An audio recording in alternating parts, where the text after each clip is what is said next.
Friends, ఇప్పుడు సాంబార్ చేసుకుందామన్నమాట. ఈ సాంబార్లో కావాల్సినవన్నీ వెజిటబుల్స్ ఇవే. ఇదేమో ముల్లంగి, బెండకాయ, ఇది మునక్కాయ, ఇదేమో ఆనపకాయ చేసేసుకొని కుక్కర్ పెట్టుకొని పప్పు వేసుకొని దాంట్లో కూరగాయలు వేసేసుకొని వండేసుకున్నాం ఈజీగా. ఫ్రెండ్స్, ఇప్పుడు మనం సాంబార్ పెట్టుకున్నాం కదా, ఇది చింతపండు లేకుండా అన్నమాట. ఇది ఉసిరికాయతోటి సాంబార్ ఫ్రెండ్స్. ఉసిరికాయ ముక్కల్ని ఇలా దంచేసి పెట్టుకోవాలి అనిపిస్తుంది. దీంట్లో వేసేసుకోవాలి. ఉడికిపోయింది కదా, ఇప్పుడు 3 విజిల్ వచ్చాక ఆఫ్ చేసాం. ఉడికిపోయింది. కొంతమంది చింతపండు అంటే లైక్ చేయరు. ఇలా కలిపేసుకున్నాక దాని సరిపడా సాల్ట్.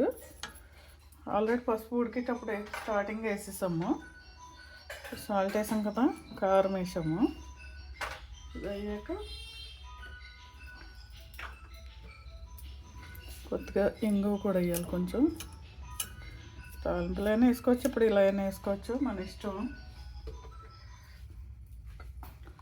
వేయక కలిపేసుకుందాము. కలిపేసుకొని పోపు వేసేసుకోవాలన్నమాట. బాగుంటుంది. మరీ చింతపండు అంత పుల్లగా ఉండదు. ఈ టేస్ట్ కొంచెం మనకి చింతపండు తినని వాళ్ళ కోసం మాత్రమే ఇది. మోస్ట్లీ అందరూ సాంబార్ అంటే చింతపండు వేసి వండుతారు. కొంతమంది అయితే నిమ్మకాయ పిండి వేసుకుంటారు. నిమ్మకాయ పప్పు అలా చేసుకుంటారు. మీకు ఐడియా ఉందో లేదో తెలియదు, కానీ పప్పు నిమ్మకాయ వేసుకుంటారు. కొంచెం వెరైటీగా ఉంటుందని ఇట్లా. ఇప్పుడు మనం పోపు వేసుకుందాం ఫ్రెండ్స్. ఇట్లా కడాయి పెట్టేసుకుని ఇంట్లో ఆయిల్ వేసుకుందాము.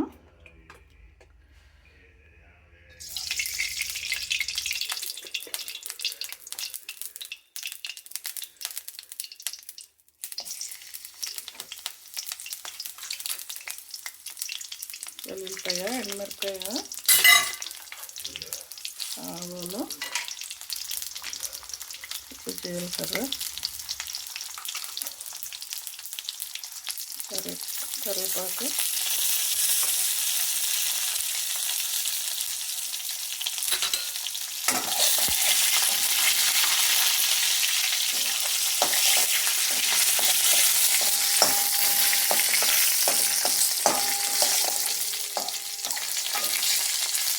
దోరగా వేగాలి ఫ్రెండ్స్. పచ్చిగా చేయకూడదు. వెల్లుల్లిపాయ కొంచెం దోరగా వేగితే టేస్ట్ ఉంటుంది, మంచిగా కమ్మగా ఉంటుంది. ఆల్రెడీ ఉల్లిపాయ దాంట్లో కూరగాయలు వేసినప్పుడు వేసాం కాబట్టి ఉల్లిపాయ ఎక్కర్లేదు. కొంతమంది వెల్లుల్లిపాయ తినరు, వాళ్ళు అయితే ఎవరు చేసేయచ్చు. వేగిన తర్వాత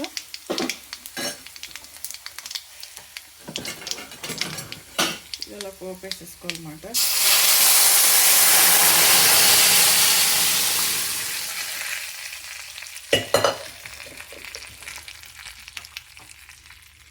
పోపు వేసాం కదా ఫ్రెండ్, ఇప్పుడు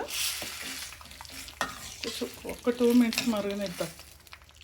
ఎందుకంటే అది ఉసిరికాయలు వేసాం కదా దంచింది, దాంట్లో కలిసిపోవాలి కదా. కలిసిపోయితే బాగుంటుంది అన్నమాట టేస్ట్. ఆ పులుపు కూడా కొంచెం పప్పుచారులో సాంబార్కి పట్టుకుంటుంది. అయిన తర్వాత లైట్గా కొత్తిమీర వేసుకుందాం. కొత్తిమీర వేసుకుంటే లాస్ట్కి బాగుంటుంది. కొంచెం కొబ్బరి కూడా వేసుకోవచ్చు లైట్గా, మరి అంత ఎక్కువ అక్కర్లేదు. టేస్ట్ బాగుంటుంది. అయిపోయింది మన సాంబార్ రెడీ. బాగుంది ఫ్రెండ్, నచ్చిందా? మీరేం వండుకున్నారు? ఇది ఉసిరికాయ సాంబార్, ఉసిరికాయతో సాంబారు. వీడియో నచ్చితే లైక్ చేయండి, షేర్ చేయండి. మీరు కూడా చేసుకుని తినండి, ట్రై చేయండి, కొత్తగా ట్రై చేయండి.